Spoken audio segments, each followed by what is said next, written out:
Are you curious to unravel the secrets of the universe? Today we're diving into black holes.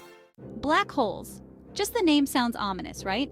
These cosmic giants are some of the most intriguing and baffling objects in the universe. But what exactly are they? Imagine a star, much bigger than our sun, reaching the end of its life.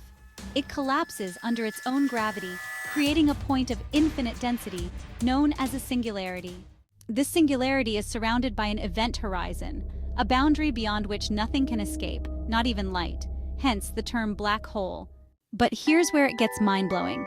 Inside a black hole, the laws of physics as we know them break down. Time and space get all twisted up, leading to some pretty wild theories.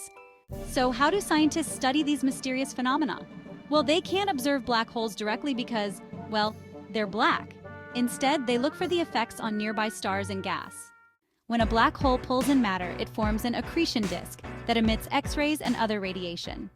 One of the coolest tools for studying black holes is the Event Horizon Telescope. In 2019, it captured the first ever image of a black hole's event horizon, giving us a glimpse into these cosmic wonders. So there you have it, the basics of black holes demystified. They're not just science fiction, they're a mind-bending part of our universe. Want to know more about the wonders of space? Subscribe to Insponential and keep exploring with us.